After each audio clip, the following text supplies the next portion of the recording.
Hi guys, today we're going to make the crowd-pleasing banana bread. It's such an easy recipe and helps you make use of some overripe bananas. Have it for breakfast or share it with your coworkers or even make it for potluck. So let's get started. I'm going to begin by melting half a cup of butter. Just place the butter into a small pot and turn the heat to low. Make sure to turn off the heat once the butter has completely melted and allow it to cool. Next, we're going to need 3 super ripe bananas. The darker the banana skin, the more concentrated flavors we'll get, and the tastier the banana bread. So let's smash them up and make sure not to leave any large chunks.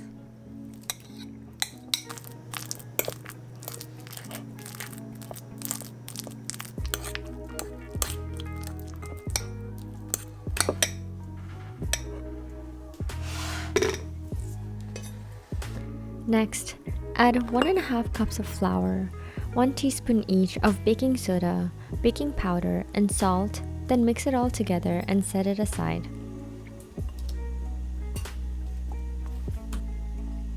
In a separate large bowl, add half a cup of light brown sugar and half a cup of white sugar. Then grab your melted butter and start pouring it into the bowl and whisk it all together.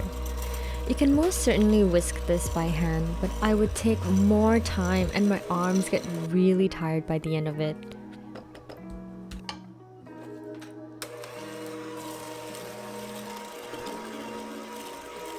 Once your mixture becomes a paste like this, you can add in your bananas, then whisk it all together.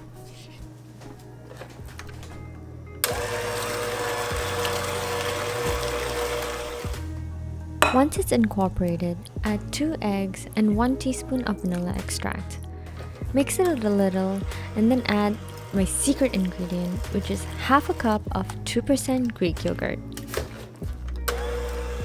Then make sure you mix it all very well before you add the flour. So at this point, I'm not going to use my electric mixer anymore. I'm just going to use a spatula and gently fold in the flour. Once you've stopped seeing any dry flour in the mixture, stop folding immediately. Now I like having a little bit of crunch in my banana bread, so I'm adding pecans to the mixture, but you can use walnuts instead. I'm also going to add a little bit of dark chocolate chips. I feel like this makes the banana bread so extra, and I love extra. So fold them in and try not to overmix the batter or your banana bread will come out dry. I've prepared my loaf pan with lining of parchment paper and smeared butter on all its sides. I also like topping my banana bread with chocolate chips. I think it looks very appetizing and tempts people to come and break a piece off. Put it in the oven at 325 degrees for an hour. I forgot to record this part, but after an hour, you can poke your banana bread with a toothpick to see if it's ready. If the toothpick comes out wet, then you might want to leave it for another 10 minutes or so. And if it's dry, your banana bread is ready. So remove it from the loaf pan and place it on a cooling rack. It's best to cut it once it has completely cooled down. I hope you guys have enjoyed this recipe. Please don't forget to hit the subscribe button and I'll see you guys next week. Good luck in the kitchen and enjoy!